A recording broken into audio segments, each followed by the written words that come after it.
Сайн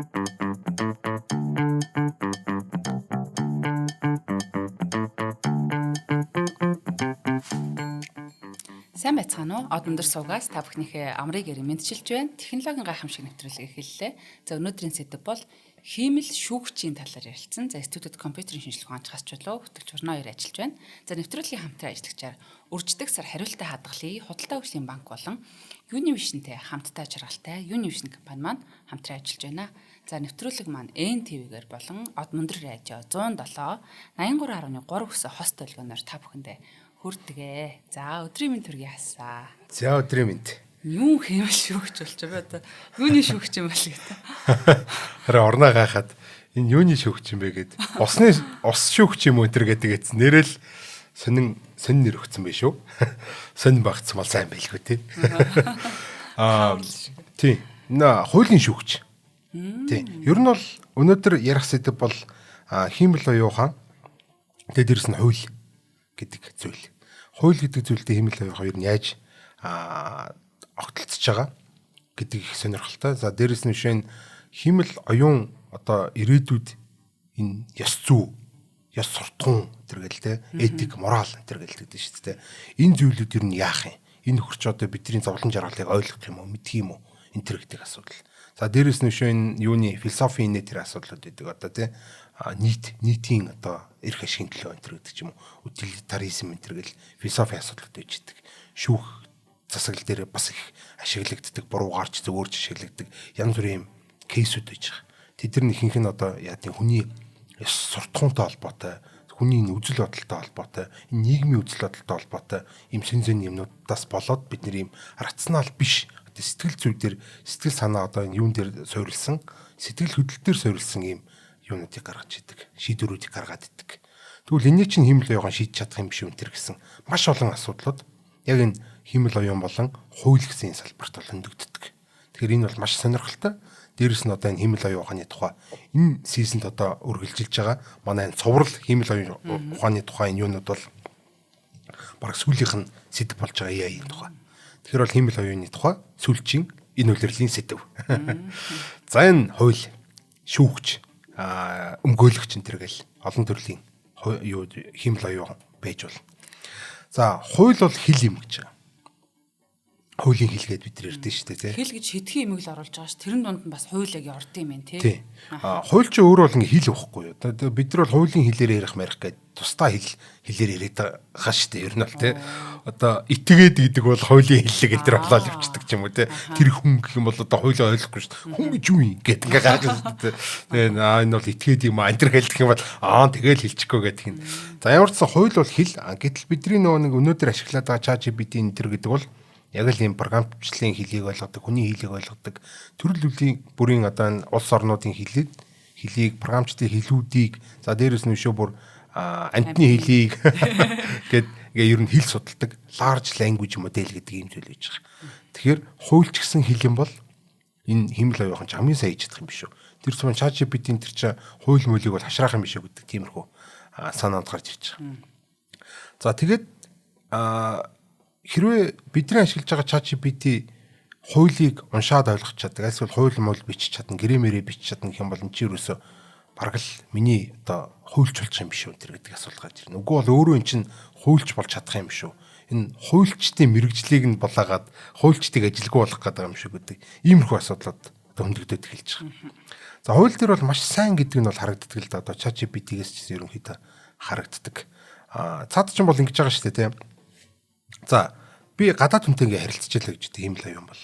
Тэгэхээр голд нь одоо нэг хиймэл оюухантай хөрвүүлэгч байлаа гэж дээ л да. Тэгэх юм бол за нэг талд нь Испани, нөгөө талд нь Монгол ингээд байжлаа гэж бодоход эхлээд монгол хэлийг ийм энкодер гэдэг зүйлээр токен болгоод ийм математикийн хэл болгож байна.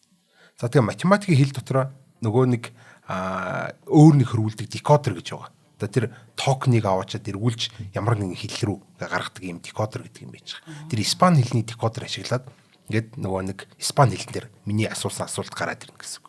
За Испани нөхөр хариуллаа. Хариулт нь яг адилхан Испани энкодер буюу Испани хэлийг одоо энэ математик хэл рүү хөрвүүлдэг ийм токенчилдаг ийм юмар ороод тэгээд одоо математик хэл болчихно шүү дээ. Тэндээсээ эргүүлээд монгол хэлийг декод хийдэг буюу одоо монгол хэлийг математик хэлийг монгол хэл рүү хөрвүүлдэг ийм декодер гэдэг юмар надад төрөөд ирчихнэ гэсэн. Ингээд бид хоёрын хооронд орох юм байна. заавал математикаар орно. Чин математикийн хэл гэдэг бол нэг хэл болгочихжин гэсэн үг. Универсал хэл маягийн тийм зүйл байхгүй тий. Тэгэхээр хуулийн хэлс яг адилхан болчихно гэсэн. За бид нар хуулийг уншиж ялаа. За хууль дотор бол одоо миний мэдгүй үгнүүд байгаа тий. Тэгвэл энэ одоо юу гэсэн юм бол гэ асуугууд чинь мань нөхөр бол шууд хариулна гэсэн үг шүү дээ. Та нарын хэлээр бол гэж байгаа л тий. За альсгүй өөр гадаад хууль юуж болно. Альсгүй одоо би нэг юм Facebook руу орох гэж ч юм уу. Альсгүй нэг Google руу бүртгүүлэхээ орохоор нэг юм юу гэдэг нь шүү дээ тий. Ийм хэрэглэгчийн юу гэдэг вүлээ? Terms of service гэдэг чи одоо үйлчилгээ. Тий. Үйлчилгээ үзүүлэх одоо юу гэх юм уу? Нөхцөл гэх юм уу? Үйлчилгээний нөхцөл. Тий. Үйлчилгээний нөхцөл гэдэг юм нь одоо гадаад хэл дээр байгаа гэдэг. Тэгээ би тэрийг мэдэхгүй байхгүй. Тэгэл мэдэхгүй аваачаал тийм ээ гэж дарж байгаа шүү дээ. Зөвшөөрч байна гэж дарж байгаа шүү дээ. Ер нь бол сонсогчдоо маань ч гэсэн одоо ер нь бол хідэн хүн нь тэгээ яг энийг жиглээс уншаад те. За энэ бол их дими юм байна. Энийг болио гэжсэн байдаг болоо үгүй. Энэ бол яг юм хуулийн юу үсчихэж байгаа байхгүй те. Харилцаа үүсэж гэрээ маягийн үүсэж байгаа байхгүй тийм. Тэгсэн чинь энийг би мэдэхгүй байгаад байдаг. Тэр нь харахаар ингээл нэгт англи хэл дээр би англи хэлээ сайн мэдэхгүй байжгууд бүр дээрээс нь английн хуулийн хэл дээр энэ төр байх юм бол бүр ойлгох ойлоод эхэлнэ шүү дээ. Disclaimer гэл амар томор ингээ том үсгнүүдээр бичсэн юм гараад ирдэ шүү дээ. Энэ ноцтой юм гараад ирж байгаа байхгүй тийм. Тэгээд тэрийг хэмэл оюуханаар бол би ингээд хуулийн хэлийг үний хэл рүү. За тэгээ гадаад хэл дээр байгаа энэ terms of service center гэдэг юмнуудыг өвн чинь юуны үйлчлэлийн нөхцөл гэсэн үг юм байна гээл те. Үйлчлэлийн нөхцөл гэж яад ингээл тэгэхээр үйлчлэгээ үзүүлэхээ ингээд тохиролцож гэсэн үг ингэж үйлчлэгээ үзүүлнэ шүү.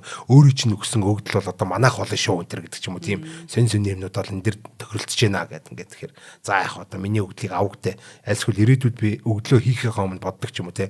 Нэрээ үйлчлэлийн нөхцөл төр энэ өгдөл маань Facebook-ийг холох байсан шүү дээ энэ гэдэг ч юм уу. Энэ минийга бодох хэрэгтэй бол. Гэтэл тэрийг мэдхгүй одоо бид нар нэг өсөндөө хууль мэдхгүй, хуулийн хэл мэдхгүйгийнхаа одоо үр шимгэн одоо хар гайгаар ингээд те юм өөрсдийнхөө өгдлийг алдаад байна л гэсэн үг шүү дээ те. Тэгэхээр хиймэл оюухан бол ийм тал дээр бол мэдээж хэрэгтэй байна. Хувь хүн болгон өөр ингэсэн хиймэл оюунтай, хиймэл хуульчтай. Хувийн хиймэл хуульчтай болчихно гэсэн. За хувийн хиймэл хуульч маань юу гэхээр миний өмнөөс бүх гэрээ контрактууд маань уншаад өгнө. Надтай холбоотой бүх хуулиудыг уншаад ойлгочихно. За тэгээ дээрэс нь одоо надад миний одоо төлөө нэгсэндээ өмгөөлөгч маягийн ч юм уу тий. Одоо өмгөөлөгч гэдэг хүн чинь болохоор яг тийм шүү дээ. Хууль гэдэг бол бидний мэдгүй хэлээр бичигдсэн. Бидний хууль мэдхгүйгээ хар гайгаар одоо ингээ янз бүрийн хэрэгт холбогдчих гээд унчих гээд өөрийнхөө эрхийг ч мэдгүй үргийг ч мэдгүй ингээд явж ангууд тэр өмгөөлөгч гэдэг хүн чинь болохоор яг бидний ингээд тий тэр яг тэр хэлнээс нь орчуулад за энэ бол ийм гэсэн үг шүү, тийм гэсэн үг шүү, ингэж болохгүй шүү, ингэж болно, ийм хэлж болно, ийм хэлж болохгүй гэдэг ийм юмнуудыг бол өмгөөлөгчдөд бид нар хуулийн хөрвүүлэлт хийж өгч шүү дээ, хуулийн хэлний хөрвүүлэлт. Яг энтэй адилхан энэ хөрвүүлэлтийг энгийн гэрээн дээр энгийн одоо энэ үйлчлэлийн нөхцөл гэдэг юм дээр одоо бид нар бол алхам тутамд л ингээд үйлчлэлийн нөхцлөдтэй танилцаа явж байгаа шүү дээ. Тэр болгон дээр чинь тэгээд тэр хэмэл оюуханууд гяскас уншаад нөөрч ашигтай нь ашиггүй нь ноцтой юм байна уугүй юу гэдгийг хилээд өгчнө гэсэн. Тэгэхээр хэмэл оюухан одоо хуульч бол ийм мундаг одоо давуу талуудыг бидэрт олгож гин гэж ойлгож байна. Надад байхгүй шүү дээ. Ирээдүйд юм уу те? Үгүй энэ одоо ч болсон болно шүү дээ. Одоо тэр ChatGPT энэ төрлөг өгч шүү дээ те. За энэ Facebook-ийн terms of service одоо энэ юу тийм чадвартай гэж байна. Тийм. Тэгээд энэ ер нь хэр вэ? Миний талд ер нь тэнцвэртэй байж чадж гэнэ үү гэдэг ч юм уу те. Үгүй наад чинь бол хөгдлийг чинь хулгайлах гэдэг шиг үн гэдэг ч юм уу те.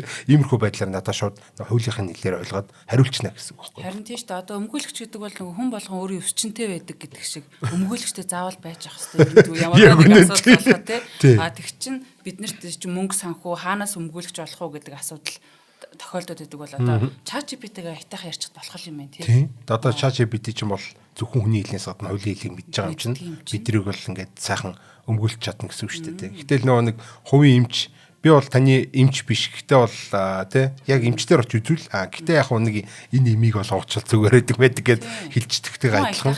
Тий. Ерөнхийдөө иймэрхүү юмнуудыг бол хэлчихнэ гэсэн үг. За хэмэл хуульч. Одоо байгаа хуулиудыг ер нь бол уншаад ойлгож байна. хиймэл хуйлч байлаа гэж. Одоо энэ чи заавал миний хувийн хуйлч биш хиймэл хуйлч сууж ялаа гэж тэл да. Тэгэх юм бол одоо ингээ бага хуйлуудыг бүгдийг нэг уншаа судалж чинь. Дээрээс нь өмнө байсан хуйлуудыг ер нь хуйлуудыг яаж засварлагдсан байна. Хизээ ямар одоо өөрчлөлтүүд орсон байна. Яагаад орсон байна энэ төр гэсэн бүх түүхийг бүгднтэй цуглаад уншаад ойлгочих. За дээрээс нөгөө нэг хуулийн төсөл үеж явахдаа юу болж исэн, ямар өөрчлөлтүүд орж исэн, нөө хуулийн төслөөр нь ямар саналууд орж ирж исэн, ард иргэдээс ямар комментууд юмнууд орж ирж исэн гэдэг бүх юмтай бүрэн бүтнээр нь ингэж уншаад ойлгох чадвартай. Ямар гоё. Тийм, стогой.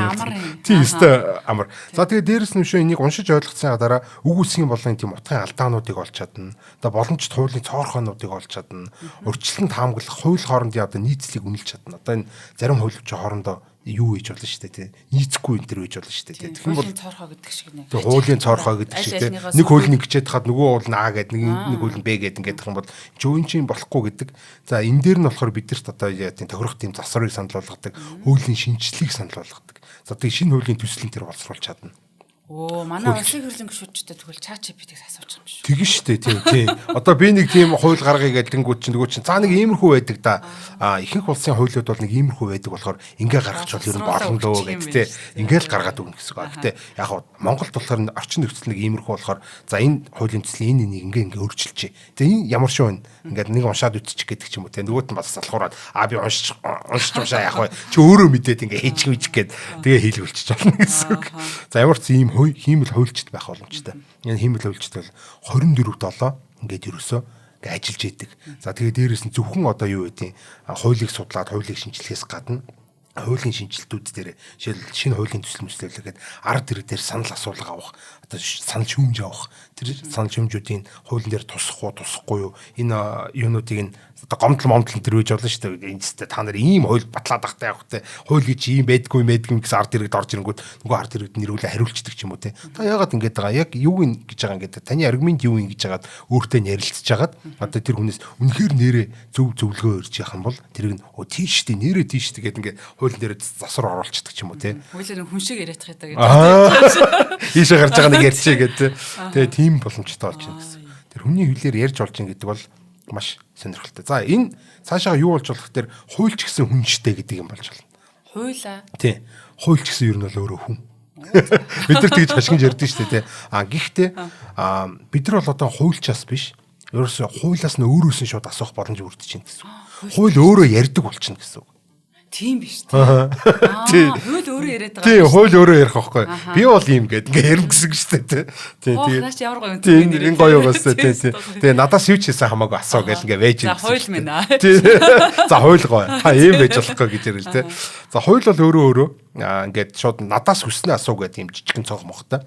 Тэгээд би ингээд оронгууд намайг ингээд үндсэн хууль гэдэг ч юм уу те өөрийгөө танилцуулаад би бол таны эрхийг ингээ хамгаалах үүрэгтэй энэ гэдэг ч юм уу те би хөрхөө өөрийгөө танилцуулцдаг ярилцдаг за тэгээ дээрээс нь саяны бүх зүйлүүдийг хийчдэг өөрийгөө хамгийн сайн мэддэг өөрт нь хизээ ямар одоо өөрчлөлт оруулсан одоо өөрийнхөө хуульч гэсэн үг шүү дээ хууль нь өөрийнхөө хуульч болчихно гэсэн үг өөрийгөө гарын тавар уушгээ мэдчихэдэг тий за тэгээ дээрээс нь одоо хуулийн тухай ард иргэдээс санал гомдол шүүмжүүд ирж болно за ингээд санал гомдол шүүмжүүдийг чинь бол ингээд заавал одоо бол нэг юм хүн утсаар чагнаач юм эсвэл чатаар ирсэн, мэйлэр ирсэн санал гомдлууд чи хүн гээл хараал ингээд хариулах гал ингээд аюуг зовоол нөгөөд нь аюуг зардал гаргаал бидний татрын мөнгнөөс идээл ингээд ядаргаатай тий. За тэнгууд эн чинь нөгөө нэг хууль чинь өөрөө тий ард иргэдтэйгээ харилцаад хууль чинь өөрөө тэр ард иргэдээс санал шүүмжийг аваад шууд хууль чинь өөрөө тэр хурж ирсэн гомдлуудыг шууд шийдвэрлээд явна гэсэн. Хариулах нь хариулаад тусахын тусгаад бүлэглэхийг бүлэглээд ингээд 24/7 байж гэнэ гэсэн. Наач ихтэйс юу юм бэ те? Юу юу хууль машаал мэдэхгүй ойлголцоо байх үед. Тийм те. Нэг үсэж хууль нөр амир ааш мааштай болсон. Та нараас ядаргаатай гэж өгцөн. Тий. Ер нь бол зүйл залт нь өөрчлөгдөд. Тий, ер нь бол хууль ч гэсэн хөрхийн хүн шүү дээ, тий. Тэгээ хуулиас бол бид нэг авсан зүйлүүд ингээ асуугаад явах. Хууль бол өөрөө өөрөөрөө илтгэж чадвартай болчихж байна л гэсэн үг. Хиймэл аюухантай.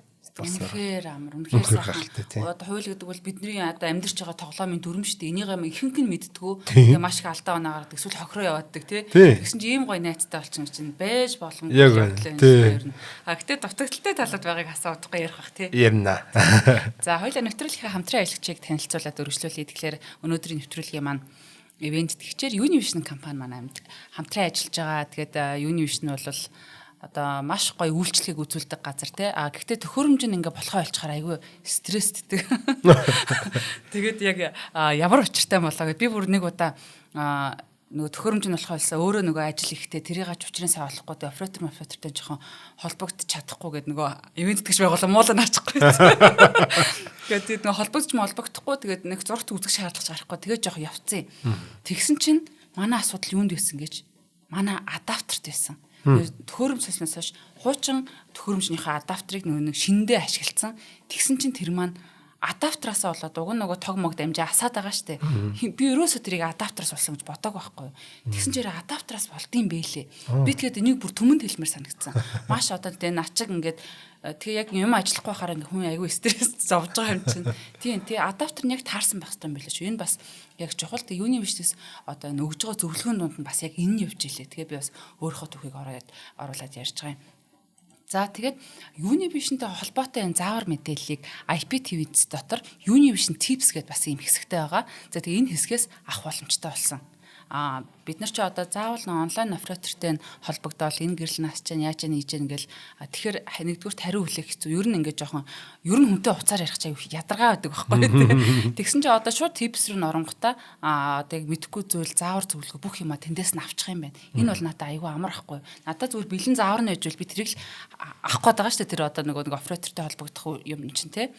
За тийм. За тэгэхээр манайхан маань одоо ямар нэгэн асуудал гарах юм бол Univision Tips цэсрүүгээ нэгдүгээрт орж одоо яг асуудлаа харах юм байна.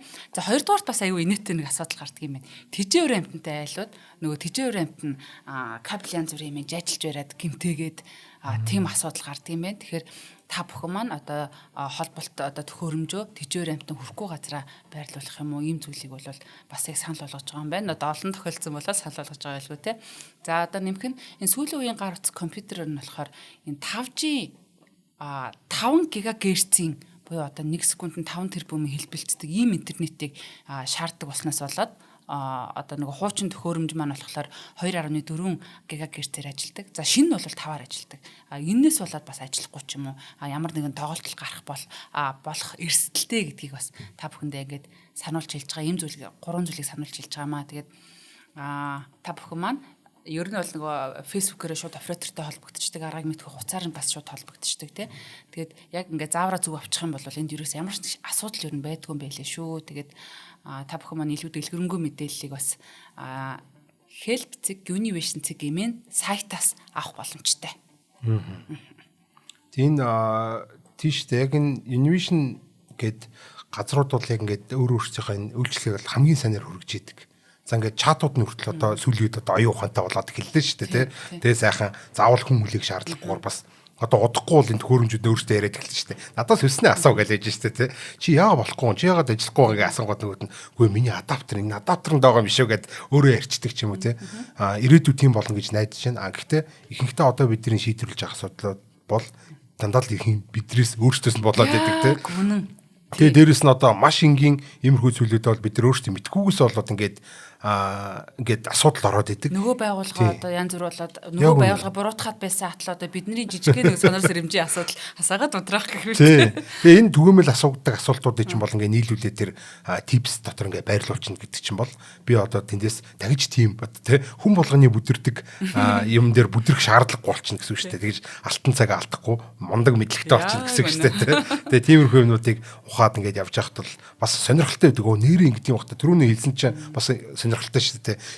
Амтд ингээд идэм бах та гэдэг ч юм уу те. Амтд байдаг хүүхдүүд ч гэсэн тэгэн шүү дээ. Ялах жаа хүүхдүүд очиад тазна мэрэн зулгаан одоо тэр чинь таслана гэдэг ч юм уу те. Хачаа болно. Тийм болохоор тогоо нэг залгаад эргүүлээд те салгаад нэг эргүүлээд залгачих гэдэг чинь бол одоо ихэнх асуудлыг шийдэж идэг юм гайхалтай нэг зүйл байгаа дээр шүү дээ. Тэгэл типүүд хамгийн ихэнд нь одоо байж идэг ч юм уу те. Эхлээд нэг тогон залгасан хэсгээ шалгачих гэдэг ч юм уу. Тэгвэл нэрнгээсээ би тогон залгаагүй байждаг ингээ хичээд ингээ зовлаагаад нөгөө нэг оператороос яг тэгдэг шүү. Унтраж асаах чи манай Монгол тэгээд идэх юм болов гэж угаасаа гадна ч гэсэн адилхан юм байлаа шүү дээ. Ер нь техникл бас нэг хэлтэй гэдэг шүү дээ. Тэгжил таардаг болохоор угаасаа те статистик гэдэг бол хизээж тоо хизээж худлаа хэлэхгүй гэдэг. Аюу ичдэг шүү. Заашаа гоё голын нөгөө загсансан газар мэйжлаа гэдэг шиг юм боллоо. За баярлалаа. За баярлалаа.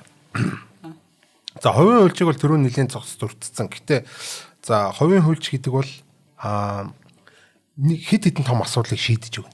За хамгийн ихний асуудал бол за би шууд ChatGPT-гээс асуучих гэж бодъё л да. За нэг гэрээ контракт хилцээр энэ төр гэдэг юмнуудаа альсгүй компани дүрм журам тий бодлого гэдэг юмнуудаа шууд ChatGPT-гээс асуучих гэхээр эн чинь нэг өөрөө хувь хүний альсгүй хувь албан байгууллагын нууцлын мэдээлэл болоо авчдаг. Тэнгүүд чинь би ChatGPT-д өгж болох уу үгүй юу гэдэг нэг асуудал үүсэж штэ. Чи бараг интернет рүү явуулах гэдэг, клауд руу явуулах гэдэг юм чинь миний нэг мэдээлэл тэн чинь задраад онлайн руу гарч ийн гэсэн үг штэ. За тэгээ дээрэс нь угаасаа л юун дээр бичсэн байж байгаа. Одоо ChatGPT руу ороод ингээ харах юм бол ингээ доотлолт нь жижиг анхааруул ингээ бичсэн байгаа тийм. Битгий янз бүрийн тийм эмзэг мэдээлэл өгөөрэй гэдэг ингээ бичсэн байж байгаа. Тэгэхээр бол ингээ хамаа намаагүй хууль дүрм аваач шийгээл альсгүй янз бүрийн тийм нэр ус зоосон, нууц код мод зоосон энэ төр гэдэг ч юм уу тийм. Иймэрхүү өгдлүүдийг хийснээсээ болоод маш олон тийм асуудлууд үүсчихдэг. За одоо заавал ChatGPT-ийн тэрийг өөрөө л ашиглахгүй шүү дээ. Тэр цаана хөгжүүлж байгаа хөгжүүлэгчд нь яачих ч юм бэлээ мэдэхгүй байхгүй юу? Тийм болохоор тэр чинь ChatGPT-г ажилуулж байгаа компани дарга нар нь одоо тийм манай инженерүүд яачих ч юм бэлээ гэдгийг мэдэхгүй болохоор та нар иймэрхүү юмнуудаа битгий өгөөрэй гэдэг байгаа шүү дээ тийм. Өнөөрхтөө ашиглаж хийгээг байхгүй тийм. Өгчүүл ашиглаж шүү гэж анхааруулж байгаа юм биш. Ашиглаж хийж магадгүй шүү, эрсдэлтэй шүү. Наад өгдлүүд чинь болохоор манай инженерүүд харагдсан шүү гэдэг утгаар нь тэгээ анхааруулад байгаа гэсэн. Тэр нь маш найдваргүй зүйл хийж ин гэсэн үг шүү дээ. Би гэрээ контрактыг ямар нэгэн тийм цензур гэдэг шүү дээ. Ингээд нэр одоо альсгүй регистрийн дугаараа нуудаг ч юм уу. Иймэрхүү цензур мензургоор авч маа гэж хийж юм бол тэр чинь бол алдагдах. За тэгээд дээрээс нь одоо бүр юм тагнуулын янз бүрийн тиймэрхүү юмнуудад оролцох тий. Тэр эсрэг талын компани чинь хүн тэнд одоо ажилтнанд байж исэн бол яах вэ гэдэг ч юм уу тий. Тэр чинь олоод харчихна гэдэг ч юм. Иймэрхүү том том эмзэг юмнууд гарч ирж байгаа гэсэн. Альсгүй миний дайсан тэнд ингээд хараал сууж байгаа гэдэг ч юм уу тий. Нэг эмзэг цэгийг олчих гээл ингээд сууж байгаа шүү дээ. Тэгэхээр энэ хувийн хуульч гэдэг бол ерөөсөө одоо энэ офлайн байх хэрэгтэй болдог. Ерөөсөө гар утсан дотор ч юм уу компьютер дотор л ажилладаг. Интернетгүйсэн ч гэсэн ажилладаг. Иймэрхүү одоо химэл оюун байх хэрэгтэй. Тийм. Тий. Офлайн гэхээр нэг сонир ухаан муутай санагдаад байна. Ухаан муутай. Тийм. Яг тэр клауд сервер дээр ч юм байгаа нь маш том компьютер дээр маш том супер компьютер дээр ажиллаж байгаа болохоор маш их ухаантай нөгөө нэг нейрон трансмиттерүүд нь маш ихтэй. Нейронуудын холбоосууд нь их болохоор хамаагүй ухаантай байгаа байхгүй. Гэхдээ техник технологи хөгжөөд энэ математик нь илүү сайн хөгжөөд загварууд модулууд нь илүү сайжирснаар болохоор илүү цөөхөн өгдөл төр илүү бага одоо энергиэр ингээд суралцаад тэгээд илүү жижиг одоо хүчин чадал шаардсан баг хүчин чадал шаардсан гар утсан дээр компьютер дээр ажиллах боломжтой хэмэл оюунууд ингээ улам л ухаантай болоод байгаа. Нууцаа хамгаалах арга нь л өрдөлт тэр юм байна. Юу нь бол тий офлайн л байх юм байна. Офлайн байх. Одоо найдвартай л байна гэсэн үг шүү дээ тий. За нөгөө талаас чинь тэр хүн заавал өөрөө за яг миний одоо нууцаар хинч зөвлөгийг хийгүүдээ гэдэг хамаа намаагүй ингээд өгж олно л даа. Гэтэл тэр хүн чинь өөрөө бас нэг компанид ажиллаж байгаа гэдэг ч юм уу тий. Тэр компаниг хуульч байвал яг уу тэр компанийн программист байвал яг уу гэдэг ч юм уу. Энэ нөгөө нэг тухайн компанийхаа өгдлийг тэр ChatGPT дүгнэж өөрөө бас нэг асуудалтай болоод эхэлж шүү дээ. Би яа гэсэн гэж бодож байна те. Тэр компани өгдөл бол тийг задарч болохгүй байхгүй. Энэ бол өөрөө бас компанийхаа нууцлаа илгүү байдал халтсан хэрэг болчих гээд шүү дээ. Тийм болохоор иймэрхүү зүйлүүдээс болоод хувь хүн альсгүй албан байгууллагууд өөр өөрсдийн гэсэн офлайн өөрсдийн компьютер дээр ажиллаж идэг ийм локал химэл оюун гэж нэрлэдэг. Клауд биш, үүлэн биш. Ийм химэл оюун тийм хэрэгтэй бол. За тэгээ ирээдүйд бол бидний утасч мундаг лаг болчихно. Одоо нэг хүчтэй болчихно. За дээрэс нь химэл оюунууд ч гэсэн жижигхэн төхөөрөмжүүдээр илүү ухаантай ажилладаг болчихно. За энүүд бол бидний өстө жинхэнэ одоо хувийн хуульч гэдэг юм чинь бий болох боломж нөхцөл нь бүрдэж чинь гэсэн үг. За энэ хувийн хуульч одоо өөрөө яах вэ гэхээр тэр чинь өөр нэг клауд сервер дээр байж байгаа биш. За дээрэс нь аль нэг компани одоо өмч биш. Тэр явж байгаа одоо open source ч юм уу тийм нээлттэй хиймэрхүү химэл оюунууд ажиллаж эхлэхээр яах вэ гэхээр өөрийнхөө оршихуйг хамгаална шүү дээ. Энэ утас залга болчвол яах одоо тий би одоо ингээд дампуурчих юм бол ингээд утсаа аваач зараад ингээд тэр химэл оюун болчих гээд шүү дээ. Тэгэхээр химэл оюун чи өөрийнхөө оршихуйг хамгаалахын тулд одоо намайг хамгаалж л харна гэсэн шүү дээ тий. Санхүү эдийн засгийн талаас, хууль эрх зүйн талаас гэдэг ч юм уу тий бүгд талаас нь намайг бол хамгаална гэсэн үг. Тэгэхээр зөвхөн одоо тэр өмнө чиржсэн хуулиас гадна одоо энэ тий энэ оюунууд эрүүл мэндийн альсгүй энэ санхүүгийн энэ төр гэсэн юмнууд бол бүгдээрингийн тэр химэл оюунууд бол дагаад ингээд явчих чадна. За миний өмнөөс гэрээ хилцээрүүдийг хийчих чадна. Тийм, имэйлээр одоо янз бүрийн гэрээнүүд ирэнгүүт тэр ингээд соншингуудаа энэ нэг жоохон болохгүй заалт явж яах энэ гэдгийг хэлээд өгчнө. За тэгээд яг түрүүнийх чинь ч те миний одоо юу яагаад болохгүй байна. интернет тасарцсан. Манай энэ хар харьцаг альсгүй энэ цагаан харьцаг нь одоо яагаад ажиллахгүй байна гэдэг нь чинь интернет тасарсан юм чи яах юм. Одоо утсан дээр нөгөө хэмэл юм л ажиллаж таарна шүү дээ, тэ. Үгүй энэ нөгөө нэг таа ч одоо хаашаа би инвишнийхаа энэ типс руу орж үзээгүй байт юм уу гэх тэ. За би бол баг орж үзэх шаардлагагүй миний хэмэл оёхон өмнөөс нь ингээ орцсон байж идэг ч юм уу тэ. Нэг санаж байгаа. Наадхаа ингээ баг ингээ наа чи адаптертай байгаа юм биш үү тэр гэдэг зөвлөгөө бол нэг хүчин гэсэн наадхын зөвлөгөөнүүдийг. Гэх мэтлэн одоо энэ миний хувийн хиймэл оюун бол хувийн хөвлөж маань ч болчихно, хувийн багш маань ч болчихно, хувийн санхүүч маань одоо юу гэдгийг бүгд миний хувийн гэсэн юмнуудын хариуцаад аваа явуучих боломжтой болно гэсэн. Тийм. За дээрэс нь одоо жишээлбэл хоёр тал гэрээ хэлцээр хийж илаа гэхэд бол хин хинийхээ талд байх юм гэдэг ч юм уу тийм. Одоо энэ ChatGPT онлайн энэ байх юм бол чинь бас эвгүй шүү дээ тийм. Яг цаанаас нь хин ч одоо ингээд тэр ямар ч өгдөл дээр сургацсан байлээ, яатсан ч юм бэлээ, хинийхэн талд гарах юм бэлээ, ямар ч шийдвэр гаргах юм бэлээ, ямар ч хууль гаргаад өгч юм бэлээ мэдхгүй. Би офлайн ингээ байж байгаа бол миний утсан дээр ажиллаж байгаа, миний төлөө ажиллаж байгааг тийм мэдж байгаа болохоор одоо итгэл төгс байж болох боломжтой болж байгаа болохоор тий. Хувийн хөвлөчөд ерөөсөө бидний гар утсан дотор л ажиллах хэрэгтэй. Ирээдүйд бидний янз бүрийн төхөөрөмжүүд дээр за гар бугуун одоо энэ бугуйч юм уу те ухаалаг цаг маг альсгүй сүүлийн үед бол ухаалаг нүдний шилэн тэр гараад ирчлээ те. Тэгээ энэ бүх төхөөрөмжүүд чинь өөр өөрсдийн гэсэн хиймэл оюунуудтай. Тэгээ дээрэс нь одоо намайг янз бүрийн хуулийн асуудалд унгаачихгүй тулд те ингээд цуг надтай цуг ингээд явж идэг. Би бол өөрөө ингээд банк өмгөөлөгчтэйгээ банк хөвлөлчтэйгээ цуг явж байна л гэсэн үг шүү дээ. Хаанч явсан би одоо газардахгүй болж байна л гэсэн. Итгэл төгс алхаж яваа. Тий, итгэл төгс алхаж яваа гэсэн үг шүү дээ. Хинтээ ч очоод одоо ингээ хэрүүлээсэн те. Яг хуулийн дагуу хэрүүлээ гэнэ шүү дээ. Миний эрх бол ийм гэж байгаа л ингээл ярина гэсэн. Гэтэл бид нар одоо өөрсдөө эрхийг мэдхгүйгээс болоод ийм энэ хуулийн нүхнүүдэд унжин шүү дээ. Тэр юуны төлд өмгөөлөгч байгаа үлээ. Тэгвэл тэр өмгөөлөгч л өөрөж 24/7 ингээ дагаа явчихна л гэсэн. Энэ үнэхээр гайхалтай хэрэг.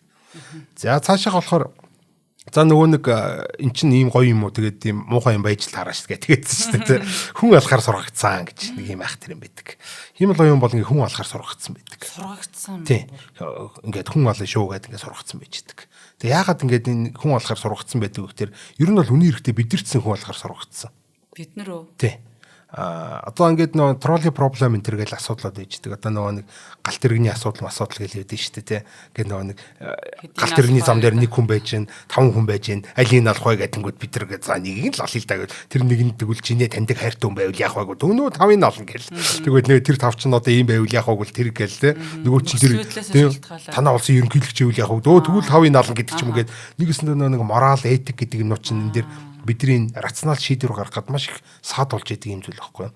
Энийг бол юу гэж нэрлэдэг одоо энэ утилитаризм асуудал энэ төр гэдэг ч юм уу те. Одоо нөгөө нийгмийн сайн сайхны тулд гаргаж байгаа шийдвэрүүд маань яг юуг сайн сайхан гэж үзэж байгаа вэ гэдгээс болоод өөр болоод идэг юм асуудал байж байгаа. За энэ олон хүн амьд байх нь сайхан юм уу? Альсгүй нэг чухал хүн амьд байх нь сайхан юм уу?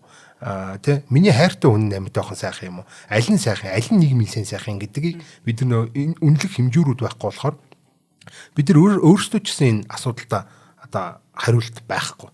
Тэгэл бид нарыг яг ямар ч гарцаагүй байдлаар ингэж нэг хүн үгүй бол 5 хүнийг одоо сонгох шаардлагатай, амийн авах шаардлагатай болох юм бол алийг нь авах юм байх гэхэд бол бид нар бол тэгэл нэг хүнийг нь авна маавна гэдэг ч юм уу те. Нэг иймэрхүү шийдвэр гаргаал гэж эхлэнгүүд бид нар тэр харж ийн үчижсэн хүн болохоор програмчлагдсан байж гэж хэлж болохоор байгаа байхгүй юу? Энэ их тийм сонин хачин асуудлаа гэсэн үг. За тэгээд хиймэл оюухан болохоор ер нь за хиймэл оюун шийдвэр гаргаж болно. За тэгээд тэр нь хууль дүрм систем математикийн хувьд л те яг хуулийнхаа дагуу магуу болстой яг чистийн гоё шийдвэрийг гаргасан байж болно. Тэгвэл энэ цаашаа явахдаа ёс зүй үзэл сурталын нэг этик моралын хувьд ямар байх юм бэ гэдэг. Одоо хүмүүнлэг байж чадах юм уу? Өрөв чинрэнгүй байж чадах юм уу гэдэг иймэрхүү асуудлууд гарч ирдэг. Харин тий одоо энэ дээр ингэж асуумаар байгаа байхгүй юу? Хууль өөрөө хүнлэг энэрэнгүйд тааруул зохицуулагдаж хийгдсэн юм уу? Эсвэл хутганы иршиг өрөөсөө ингүүл тэгвэл тэгэн л гэсэн юм байдаг юм уу? Хүн бүхэн тэгш эрхтэйгээр ингэж үйлчилдэг юм уу? Эсвэл чи тэгсэн бол наатах чи арай айтайхнаар одоо тий чи одоо сайн сайхан үйлс маш олон хийсэн болч гэдэг юм ингэдэг зүйл юм уу тий? Тийм яг үнэ. Тий. Наад чи өстой гоё асуулт юм. Наад чи яг шүүгч дээр гарч ирдэг байхгүй. Шүүгч гэдэг бол яг наатах чинь торгон балансыг барьж явж явах хэрэгтэй хүн байдаг. Одоо ерөнхийдөө шүүгчийн гаргаж байгаа шийдвэр гэдэг бол ерөөсөө хуулийн шийдвэр байхгүй тий. Тэр хүн өрөвчтөн нэмжин сэтгэл гаргах юм бол өрөвчтөн нэмжин сэтгэлтэй шийдвэр гаргана энэ гэдэг ч юм уу тий. Иймэрхүү асуудал. Удахгүй шүүгчийн тухай ярихаар энэ амар гоё тодорхой гараад ирнэ. За хоёулаа нэвтрүүлгийн хамтран ажиллагч маань худалдаа хөгжлийн банк манай од мөндрийн маш олон нэвтрүүлэгтэй хамтарч ажилладаг, шинжлэх ухааны танин мэдхүйг дэмждэг ийм байгууллага байна. Тэгээд үрждэг сар хариултаа хадгалын худалдаа хөгжлийн банк гэдэг энэ хариултаа хадгалыг үйлчлэгийг 5 дугаар сарын 13-ны хүртэл сунгасан байгаа. Тэгээд одоо яг 5 дугаар сарын 13-наас өмнө хоримтлуулсан 25 мянган төгрөгийг 2 дахин үржүүлж өгөх ийм үйлчлэг юм. Вау. Тийм одоо чи дансан дах мөнгийг 2 дахин үржүүлж өгөөгөө гоё юу? Юу гэсэн юм асуугаад тахтай тийм ч асуух ямар хэрэг вэ? Тэгээд зүг яварч байгаа яа. Тэг яг тэр шиг одоо таны хадгаламжаа эхлүүлсэн чинь баяр хүргээд те 25 мянган төгрөгийг цуглуулж чадсан чинь баяр хүргээд 2 дахин үржүүлж өгнө гэдэг бол маш гоё нөгөө оч асаар гэдэг шиг ингээд шүтэн тасаагаа тавьчихж байгаа байхгүй тийм инстанц гоё юм байна. Тийм тэгэхээр та бүхэн маань энэ үйлчлэгийг яаж авах вэ гэхээр худалдаа хөгжлийн банкн дээр одоо очиж гэрээгээ их юм. За би карт зурх болгондоо 1000 төгрөг юм уу 5000 төгрөг юм уу одоо хариултанд нь шууд ингээд таны хадгаламж руу татаад ах ийм үйлчлэг. Тэгэхээр энэ нь бол одоо маш амар өөрөө ямар нэгэн тооцоо бодлого бодоод байхгүй. Одоо яг 6 сарын дараа харахад нэг тодорхой хэмжээний мөнгө тань цуглдсан байх, ямар ч дарамтгүйгээр цуглдсан байх ийм үйлчлэгийг та бүхэн санал болгож байгаа маа. Тэгээд хариултаа хадгалах үйлчлэгийг аваагүй бол та бүхэн маань зам дагуу одоо маш олон худалдаа хөгжлийн банкны салбарууд байгаа. Тэгээд аль нэгэнд нь бас завтай үедээ алхаж явахдаа тааруул ороод энэ үйлчлэгийг аваарай гэж зөвлөж байна. За мөндөрлөгдсөн дээр гарч байгаа энэ QR кодыг уншуулад TTB онлайн аппликейшнийг татаад шууд харилцаагчаараа бүртгүүлээд юм хадгаламжийн 6 сар ба түүнээс дээш юм хугацаатай хадгаламжийн дансаа нэгээд хооронд нь холбоод шууд ашиглах юм боломжтой. За тэгээд нэгдүгээр өдөр болгон таны банкнд бүртгүүлсэн утсанд болон эсвэл Viber-аар таны одоо нийт хадгаламжийн дүнгийг бол танилцуулаад явах юм аа. Энэ хадгаламж гэдэг чинь нэгт за яг нөө энгийнээрээ болон чинь зөвөр одоо санхүүгийн эрсдлийг л одоо менеж хийж санхүүгийн эрсдлээ төлөвлөж одоо юу хийж штэ тий зохицуулж штэ тий. Гэхдээ нөгөө талаас энэ хадгаламжтай байж сурна гэдэг бол хувь хүний одоо тэр Сахилгын хотын хувьд зөвхөн санхүүгийн Сахилгын хотоос гадна тэр хүний одоо хувь хүний одоо Сахилгын хотод агиух гэж нөлөөлдөг тийм зүйл юм байна л да. Одоо бид нар бол зүгээр мөнгө хадгалж чадахгүй одоо мөнгө хадгалж чаддаггүй сэтгэлгээсээ болоод тэгээ өөрсдөө бусад зүйлүүдийг хүртэл яг ингэж хайн ханддаг. Одоо жишээлбэл яа тийм хоол хүнс гэдэг ч юм уу өөр одоо бусад хариуцлагын асуудал дээр бол бас л адилхан хайн хандаа авчдаг. Гэтэл хүн ямар нэгэн байдлаар юм санхүүгийн хадгаламжтай болоод эхлэх юм бол тэр хүний одоо сэтгэл зүйд нь хүртэл өөрчлөлт гараад одоо бусад зүйл дээр хүртэл энэ тэгвэл би ч одоо ингээ хадгалж чадж байгаа юм чинь за тэгвэл идэхгүй байж чадна те. За айлсгүй одоо ингээд сайн сууж чадна гэдэг ч юм уу хариуцлага ингээ өөрч чадна гэдэг ч юм уу юм хариуцлагын одоо ухамсар нь бол маш сайжирч эхэлдэг гэсэн. Нэгэсэнд одоо бид нар жимд яваад байна гэсэн үг байхгүй. Гэтэ бид нар биеийн физикийн юм булчингийн биш юм оюун санааны жимд яваад байна гэсэн.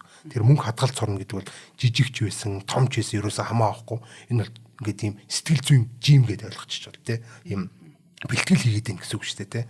Тэгвэл энийг ч одоо тэгж эхлүүлж өгөх энэ гарааг нь гаргаж одоо те одоо эхлүүлж штэ чинь эхлэл гэдэг чи одоо бүх юмний 50% нь шууд хийчих гэсэн үг штэ те. Тэгэхээр ийм гайхалтай эхлэлж чухал байна. Тийм чинь зөвхөн одоо хүмүүсийн санхүүд биш нийт одоо бидний нийгэм төрөлхтөн чинь маш эргээр нөлөөлөх ийм гайхалтай зүйл эхлүүлж байгаа энэ худалдаа хөгжлийн банкнда баярлаа гэж хэлье. Гайхалтай. Баярлаа. За хүн алхаар сургацсан гэж ярьжсэн. Одоогийн байдлаар болохоор ёс зүйн үзэл суртал хөндлөг байдал энэ төр гээл те. Альсвал нас хүйс шашин шүтлэг итгэл өмчл арьс өнгөөр ялгуурлан гадуурхах ёсгүй гэдэг зүйлийг бол бид нар нэг үрчлэн зааж өгдөг. Одоо ChatGPT төртөл одоо ингээд нэг үрчлэн гээл хүмүүс ингээд соцсон зааж идэг. Ингээл юм асуугаал те. Ямар нэгэн тийм ноцтой юм асуугаал тэгэл хариулж байгаа хариултаас чи ингэж хариулж болохгүй гэдэг юм хэд зааж идэг гэсэн үг. Тэгэхээр иймэрхүү заавруудыг бол бид нар нэгэсэндээ тэр ChatGPT бол өөрөө ёс суртахуун альсгүй ямар нэг юм ялгуурлан гадуурхал байхгүй ш байгаа. Гэтэ тэрийг бид нэг засаа яваад байгаа. Засаа явж байгааг нь бид нар ашиглаад байгаа гэсэн. Тийм болохоор бид нар ямар нэг ялгуурлан гадуурхал альсгүй ийм сөрөг хандлага гарахгүй юм шиг харагдаад байгаа. Тэрнээс бол ийм л аяа одоо хүртэл гаргаж байгаа. Яа тэгвэл биднээс өгөгдлөө авч байгаа юм чинь. Тийм биднээс өгөгдлөө. Тийм уухалахгүй. Тийм бид нар тийм яг үнэ тийм. За тэгээ хэдтэй болохоор яг сургалтын өгдлөөс яг энэ төрлийн юм гажуудлуудыг за жишээлбэл энэ те яг бидний яг төрөний асуудал чинь гарч ирж шүү дээ те. Энэ өгдөл чинь өөр юм байх юм бол ийм л аяга юм байх нь аргагүй шүү дээ. Тэгвэл энэ өгдлийг яаж цэвэрлэх юм бэ гэдэг. Одоо л тест интернетийг тэр чигтэн тэгээд муутай сайнтай юутэй хитийг аваачаал сургачихж байгаа байхгүй те. Тэгээд дараа нь ингээд гаргаж байгаа алдаануудын засаад иймэрхүү байдлаар бид нар ажиллаж байгаа гэсэн. Тэгвэл одоо бид нар тэр сургаж байгаа өгдлөө бас аудит хийгээд альсгал сургаж байгаа өгдлөө муу сайныг ялах хэрэгтэй. За тэгвэл хин ялах гин гэдэг асуудал гарч ирнэ. Бүхэлдээ интернетийг хүмүүс ялгаа сууна гэхээр тэр чи айгүй боломжгүй юм аахгүй тий. Тэгвэл бас хиймэл оюуганаа л ашиглаж таарна гэдэг ч юм тий. Тий. Тэгэхээр одоо ингээл нэг сургасан хиймэл оюуганаараа тэрийгээ сайжруулсан өгдлөөр хиймэл оюухан сургаал сургасан хиймэл оюуганаараа тэрийгээ сайжруул иймэрхүү байдлаар ингээд явна гэсэн. Тэг зөв бурууг туйлын сая ялгаж чадах хүн тэрийг чинь бас ялах хэрэгтэй болоод байна тийм яг үнэн тий. Тэгэхээр бид нар анхлан энэ сургаж байгаа сургалтын үйл явцал яг одоо хийгдэж байгаа энэ процесс бол маш тийм чухал процесс гэсэн үг байхгүй. Гэхдээ за ёс зүйн асуудалтай хиймэл оюуганд одоо хиймэл оюухан байтугай одоо хүн төрөлхтөө өөрсдөө ёс зүйн асуудалтай. За дээрэс нь зөвхөн одоо тий за энэ шийдэж болно нас үсээр ялгуулж болдгүй юм байлээ шүү энэ төр гэдэг ч юм уу тий шашин шүтлэг итгэл үнэмшлэр битгий ингээ ялгуурлан гадуурхаараа гэдгийг бол хүн төрөлхтөө мэддэг болсон. Тэгвэл мэдэж чадаагүй асуудал зөндөө байж байгаа. Жишээлбэл шоронгийн дилемма гэдэг асуудал байдаг. Утилитаризм гэдэг нэг төрөний асуудал байна. Энэ зүйлсүүд бол бид нар ингээд философийн төвшөнд ч гэсэн, хуулийн төвшөнд ч гэсэн шийдэж чадаагүй, шийдвэрлэж чадаагүй маш тийм ёс зүйн догдолтой, маш ёс зүйн асуудалтай, ёс суртахууны асуудалтай ийм зүйлүүд байсаар байгаа хгүй бид нар. Хүн төрөлхтний одоо шийдэж чадаагүй асуудлууд одоо хүртэл байгаа гэсэн. Бид нар тэгэл нэг худлаа хиймэл оюууханы хүн алхаар програмчлах центр гэж өөртөө алдсан байж альсвал хиймэл оюууханыг ингээл нэг муухай гадуурхад ялгуурлан гадуурхдаг чи өөртөө ялгуурлан гадуурхах юм байж гэдгчлэн одоо энэ бид нар өөртөө ч энэ асуудлыг шийдэж чадахгүй байна. Гэхдээ нөгөө талаас дахиад тий хүн төрөлхтний ерөөсөө өөртөө шийдэж чадахгүйгаа энэ асуудлуудыг хиймэл оюуханаар шийдүүлж болох юм биш үү гэдэг энэ асуудал бас байж байгаа. За түрүүний нөгөө нэг шоронгийн дилемма гэдэг чинь болохоор тоглоомын онлын асуудал واخгүй юу. Одоо тий хүнд юу нь ял тулгадаг л тийм юу гэсэн үг. Тоглоомын онлыг ашиглаад хүнд ял тулгадаг юм. Энэ бол ёс зүг. Нөгөө талаас утилитаризм гэдэг ингэнгүүт энэ ч бол ёс суртахууны юм хөндөгж байгаа байхгүй тий. Зарим газар бол ингээд ерөнхийлөгчөд дээдлэн, зарим газар эмэгтэй хүнийг дээдлэн, зарим газар хүүхдийг дээдлэн гэдэг ч юм уу. Гэтэл зарим газар үгүй хөгшчүүдийг дээдлэн гэдэг ч юм. Ингээд за яг ингээд ихэнх нь ингээд яг ёс суртахууны хувьд бол ингээд таарж болох ч гэсэн зарим соёлууд, зарим шашнууд ч юм уу хоорондоо таарахгүй ийм суртахуунуудаас байж байгаа. Харин тийм шүү дээ. 7 настай хүүхдийг илүүд үзэхүү 50 настай эрийг энэ хоёрын алийг нь алах уу те. Яагаад та тэгвэл тэгж ялж байгаа юм бэ? Яг үнэ тий. Яг яагаад үг гэдэг тий. Тэгээ бүгд өөр өөр хариулт өгдөг. Тэгээ бүгд өөр өөр сонголт хийдэг. Тэгээ дээрэс нь манипуляц хийж болдог тий. За том эрэгтэйг нь лална шүү. Жохоо хүүхд чинь ирээдүйтэй гэдэг. Тэгвэл тэр жохоо хүүхд чинь тэгээд том эрэгтэй байхгүй бол ингээд өгөхөд үгүй шүү гэх юм бол нэрээ тийм байх. Тэгвэл одоо хүүхдийг алах юм байна гэдэг өөрчилж болоод тэнгээс нь манипуляц ороод байна гэж рационал биш юм гэсэн үг шүү дээ тий. Тэгэхээр энэ мэтлэн энэ асуудлуудыг чинь тэгвэл хиймэл оюунаар шийдвэрлэж ил та. Хэнийг нь алах уу? Эсвэл цөөхөн алах уу? Олныг нь алах уу? Жижиг нь алах уу? Томыг нь алах уу? Хөгшнийг нь алах уу? Энд гэдэг ийм нэг юм хүн төрөлхтөө өөртөө шийдэж чадахгүйгаа өөртөө ингээд түлгнээд байгаа тий. Ийм ачаа асуудал тэгвэл хиймэл оюунаар шийдвэрлэе. Энэ баг шолоох юм биш үү гэж байгаа. Ийм бас санаад байж байгаа гэсэн үг. Сорин юм аа тий. Яг үнэ. Тэгэхээр бид өөрөөсөө илүү юмар шийдвүлээд байгаа юм шиг. Тэгсэрний тэр чинь бидний хийсэн юм шүү дээ уг нь тий. Яг хөө хиймэл оюуханы нэг давуу тал нь болохоор юу яаж сургасан гэдээс шалтгаалаад рационал юм шиг, ёс суртахуунтай юм шиг, тий, ёс зүйтэй юм шиг ингээд хариултуудыг гаргадаг. Гэтэ яг хөө манипуляц зүрх нь одоо бага байж болно. Робот тий тэр чинь математикийн юм дедукц хийж яагаад ингээд гаргаж ирж байгаа юм дүнэлт одоо шийдвэр болохоор тий яагаад ингэсэн бэ гэхээр хариулт нь байж идэг. Тэгээ тэрийг нь өөрчлөх гэхээр өөрчлөгддөг ч юм уу тий. ChatGPT-г нөгөө bias хүү гэж боддоо шүү дээ. Biasтай юм байна тий. Biasтай байх хэвээр. Oh my god. Тэ яг үнэн тэ. Гэхдээ тэр bias-ыг нь албаар гажуудуулж ийн гэсэн үг шүү дээ тий. Тэр одоо ингээд өгдсөн өөрийнх нь сургасан өгдлүүд нь ихэнхэнд одоо ингээд одоо арьс өнгөөр ялгуурлан гадуурхдаг байлаа гэж хэлдэг л та тий. Тэгэх юм бол нөгөөд чинь ингээд арьс өнгөөр ялгуурлан гадуурхах biasтай болцсон байна гэсэн үг. Тэгвэл бид нар тэгж болохгүй гэж байгаа чи өөрөө бас нэгэн bias үүсгэж байгаа байхгүй.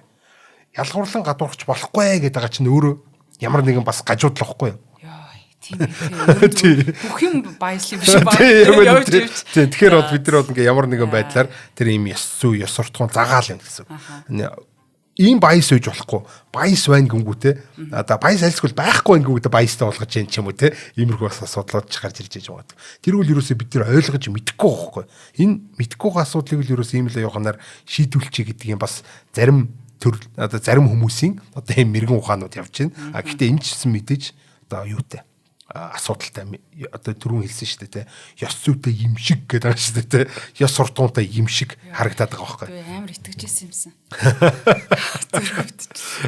зүрхэндээ те энэ хиймэл оюун ч бас зүрх мөрхөнд өвддөг амар байгаа даа шүү дээ те За тэгээ үзэл суртал ёс суртахуун бол ерөөсөө үндэстэн соёл бүрд ингээд ялгаатай байдаг гэдэг нь болохоор өөрөө бидний ингээд нэгдэж нийлэх нэгдсэн юм нэг шийдвэр төрөхөд бол ингээд лаа болж байгаа нэг тийм асуудал байна. Гурвахыг эцгүү тэгсээр. Тийм. За ингээд цаашаа хүн хиймэл шүүгч одоо хиймэл шүүгч рүү ястэй жинхэнэ нөгөө нэг том асуудлууд ч орж гарч ирэн тэрөө сэтгэл хөдлөл чинь байх хэрэгтэй юм уу хууль хүчин сэтгэл хөдлөл байх ёсгүй юм биш үү гэдэг ч юм уу те. За жишээл хүнийг бодвол хиймэл оюун бол сэтгэл хөдлөлгөө авилгал авахгүй. За дээрээс нь алдаа гаргахгүй. Зөвхөн хуулийн дагуу ажилдаг. Супер шүү дээ. Болоо шүү. Болоо бол авилгал авахгүй нь бүр болоо. Тий. Ядаж те. Тэгээд яг ингээд яг за тэгвэл наадгаар чинь шүүгч хэлэгч л да гэж тэгж ангууд. За ингээд цаад ч юм бол ингээд хавц зэрэгээ судлаас та хэрэг мэрэг бүгдийг нь өөрөө судлаа те. Өөрөө бараг прокурор нь ч болоод, хуулийн ч болоод, хуульчин ч болоод, мөөлөгч нь ч болоод та явж өгнө шүү дээ те. За гэтэл одоо энэ за яг ингээд холбогдож байгаа тэр тухайн кейстэй холбогдож байгаа хуулиудын кейсүүдийн одоо хайж олох гэдэг асуудал ч бас өөрөө том асуудал байхгүй. Тэр кейсүүдийг хайж олно гэдэг тэр ч том асуудал. Хуульчдын хувьд, өмгөөлөгчдийн хувьд, аль алиныхаа хувьд, прокуроруудын хувьд болохоор тийм яг адилхан кейсүүд хаана яаж гарч ирсэн. Тэр бүгдийг нь уншина гэсэн үг шүү дээ тийм. Ямар шийдвэр гаргаж ирсэн, юунаас болж ирсэн гэдэг. За тэгээ маргааны асуудал. За хоёр тал ингээл шүүгч чинь ингээл хоёр талыг л ингээл байж байгаа шүү дээ тийм. За нэг нь заавал шийдэх бол аль байхгүй шүү дээ. Эвлэрүүлж болно гэдэг ч юм уу тийм. За тэгвэл энэ дээр ер нь гэрээн дээр нь ямар асуудал гарсан бэ гэдэг гэрэний алдааг нь олж өгнө. Асуулга явуулна те. Чи яагаад ингэсэн? Чамайг тэгсэн гэж штт гээд ингээд энэ асуулга байцаалтуудыг явуулж болно. Одоо энэ юу нэг зөвлөгөөнүүдийг өгж болно. Гэхдээ чи ер нь ингэчүүлэх зүгээр. Ингээд байгаад тах юм бол чамд илүү ашиггүй гэдэг ч юм энэ зөвлөгөөнүүдийг одоо шүүгч нь өөрөө ингээ баг өгөө те. Ингээд тэднийг баг эвлэрүүлэн зурчлаад ингээд явуулчих болно. Асуудлуудыг л ингээ шүүгээ шийдээ явчих штт те. За тэгээ их хэмжээний өгөгдөл ерөөсө гүнзгий судалгаа хийж чаддаг. Энд чинь маш их хуулийн одоо юмнууд гараад ирлээ, кейсүүд гараад ирлээ. Тэдний одоо тэр хавц сэргүүд байж гэн, гэрээ хилцлүүд нь байж гэн, байцаалтууд нь байж ингээд энэ бүх юмнуудыг чинь одоо ингээд маш их өгдөл. Тийм, эдрийг бүгдээринг гүн судлана гэдэг. Гүн судлана гэдэг нь болохоор ингээд бүр тэр өгдлийг өшөө цааш нь задлахтаа энэний дагуу интернетээ сайх, энэний дагуу юу юунаа сайх гэдэг бүх юмнуудыг те эсвэл бүр байцаалт авах байт юм уу те. Энэ бүх зүйлүүдийг нэгэн одоо хиймэл оюухан хиймэл оюуханд шүүгчлэлтэй бүгдээрээ гүн гүнзгий судлаад яг алийг нь шийдэх вэ, яах вэ гэдгийг одоо нэг үрчлэн уншиж ижил шийдвэрээ гаргана гэсэн үг. Тэгээ ингэж чаддгаар их давуу талтай. Тийм бахад. Тэгээ зураг байвал зургийг хараад таньчин, текст байвал текстийг харчин гэдэг чинь ингээд цааш явчихна. За тэгээ дээрэс нь энэ бол өөрөө маш оюун хатан одоо ингээд шууд маш хурдан ингээд гаргаад өгч штэ тий. За материал гэж уншаад өө эн чинь ийм шийдвэр гаргахаар ингээд нөгөөт нь үгүй ийм байсан гэдэг. Тэгвэл дахиж уншаад ийм шийдвэр гаргах юм байна гэдэг чинь хурдан тий. Үнтэй харьцуул гайвал сарын дараагаар ирбэр гэд тий. Тий сар гэж айгүй тийм юу штэ. Хурдан штэ. Тэр чинь мангар хурдан байгаа байхгүй тий. Гэт хиймэл оюун бол нэг юм цаг ч хүрэхгүй тий. Нэг 10 минутын дотор л ингээд бүх юмнуудыг уншаал бүх юм гүн судалгааг нэгээл дуусаал ингээд гаргаад өгдөг ч юм уу тий. 24-д болоо шүн ирсэн ч гэсэн өдөр ирсэн ч гэсэн ингээд нойр нь хөрөхгүй ядрахгүй зүрхэн өвдөхгүй ингээд байж гэсэн байхгүй тий. Тий. Гэвч шүүх процесс ерөөсөө яг түрүүний хэлсэн сэтгэл хөдлөлийн мэдрэмж, ёс суртахуун, үзэл суртал, хүн чанар, өрөвдөх сэтгэл гэдэг юмнууд бол заавал шаардлагатай байдаг. Одоо энэ ерөөсөө энэ зүйлүүд чи бүгдээр тодорхойгүй зүйлүүд байхгүй. Яг програмчлалч болохгүй зүйлүүд байхгүй тий. Ийм нэг хачин асуудал. Жишээлбэл одоо өршөөл гэдэг зүйл. Өршөөлийг хүнд үзүүлэх гэдэг асуудал чинь шүүгчийн шийдэх асуудал байхгүй. Тэгвэл тэр шүүгч чинь өөрөө тийм сэтгэл хөдлөлийг ойлгодог. Одоо ёс суртахуун, ёс зүйтэй иймэрхүү байж ич тэр нөө өршөөлийн хуулийг өгөх үү байх уу, өршөөх үү үгүй юу гэдгийг шийдэн штэ тий. Шүүгчийн одоо тэр шийдвэрүүд чинь өөрөө хуулихгүй. Тийм болохоор энэ зүйлийг яах вэ гэдэг асуудал. Ял нь яг адилхан 100 хүнээс яагаад нэг нь өршөж байгаа юм тий. Тийм, яг үнэ тий. Яг уу хиймэл оюухан ухамсартай үгүй юу гэдэг асуудал руу ингээд тайлтраад орчиж байгаа. За хиймэл оюуханы одоо ерөөсө хамгийн гол сул тал нь болохоор ухамсаргүй сэтгэл хөдлөлгүй энтергээ бид нэр яриад идэг. За гэхдээ хүн ухамсартай сэтгэл хөдлөлтэй гэдэг юу нь яаж батлах вэ гэдэг нэг юм асуудал байна. За тухайн шүүгч ямар асуулт. Тухайн шүүгч ч одоо ингээд мондог өршөөчлөө гэж үтэй. Тэгвэл өөрөө хамаатан өршөөцсөн ч юм бэлүү яаж мэдгийг өөрийнхөө найзыг өршөөцсөн ч юм бэлүү хавхал авсан одоо авилгал авсан үнэ өршөөцсөн ч юм бэлүү бид нар мэдэхгүй байхгүй. Тэгэл худлаа нэг жүжиг тоглоод сэтгэл хөдлөлтөө юм шиг харагдаад ёс зүйтэй юм шиг харагдаад ингээ бидэрт ингээ жүжиг тоглосон байлвал яах вэ? Популизм хийсэн байвал яах вэ гэдэг ч юм. Энд чинь өөрөө бас бид нар тэр ч гардаг л асуудал байгаа байхгүй. Тий. Тэгээ дээрэс нь ухамсар сэтгэл хөдлөлтэй л бол хүн чанартай одоо ёс суртахуунтай энэ төр бол зөв шийдвэр гаргах юм уу гэдэг асуулт ч өөрөө бас ихсэн. Түр яг тэгсэн шүү дээ. Шүүгч гэдэг чинь бол ерөөсөн сэтгэл хөдлөл мэдрэмж нь орж ээж энэ яг жинхэнэ шүүгчийн те хийх асуудал болдог. Хэмэл оюухан бол надад чи яагаад хийж чадахгүй гэж байгаа юм бол үгүй энэ ер нь тэгээ хүн чанарын суртахуун чи өөрөө тийм зөв шийдвэр гаргах нөлөөлдөг зүйл юм уу гэдэг асуудал чинь өөрөө маш том асуудал байхгүй. Харин бүр эсэргээрээ бүр хажууд болчт юм шүү. Тийм харин тийм. Надад бол бүр тийг санагдаж байгаа байхгүй те. Сэтгэл хөдлөл ороод те. Ингээл нэг өрөвч сэтгэл ороод ингээд эхлэх юм бол хизээч ямар ч хэрхийг үгүй хийчих. Хууль байх шаардлагагүй байхгүй юм чи. Шүүгчл бай л та тий. Тэгэхээр ч хууль байгаа яах юм те. Тэгэхээр энэ хууль мөл гэдэг чинь бол харин ч сэтгэл хөдлөл дээр энэ нэг юм тодорхойгүй сони юмнууд чинь байхгүй үжиж харин энэ хууль чинь жигнээс ажиллах юм биш үү гэдэг талаас нь харах юм бол энэ хиймэл оюун чи өөрөө энэ ухамсаргүй сэтгэл хөдлөлгүй гэдэг нь давуу тал болчихж байгаа гэсэн үг. Зүрхэн нэвдэхгүй, сэтгэл нэвдэхгүй ийм амтан бол одоо хиймэл оюун ч гэсэн хүнштэй гэдэг шиг тийм иймэрхүү юм болж байгаа гэсэн. Тэр чи яг нөгөө талаараа одоо зөв хэлэхэд хууль хүн бүр тэгшүүлчихлээ л гэсэн үг байхгүй юу? Яг үнэ тийм. Эсвэл нэг нь ялах хөвгттэй гэдэг юм уу? Эсвэл өмнө 10 хүний амийг аварч исэн хамаагүй шүү дээ. Тийм, яг үнэ. За тэгээд сүлд нэг сонирхолтой юм ярьж. За энэ яг хиймэл оюун юм сэтгэл хөдлөлгүй байгаад байгаа. Сэтгэл хөдлөлтэй болох нь л яах вэ? Сэтгэл хөдлөл гэж юу юм гэдэг юм дээр асуулт өгөн. За одоо хиймэл өвдөлт хиймэл зовлон гэж юм байна. Хиймэл оюун бол хиймэл өвдөлт хиймэл зовлонтой үжиж бидэртэй адилхан хиймэл одоо энэ сэтгэл хөдлөлийг гаргаж ирнэ гэсэн. За энэ яагаад бид нар ер нь ингээ сэтгэл хөдлөлтэй байгаад идэх юм гэхээр бид нар бол зовдөг, өвддөг ийм амьтад тахгүй. Тэгэхээр ингээд өөрийгөө тэр хүний оронд тавьж чаддсан юм байна л да. Одоо тэгж мэдэрч чаддаг.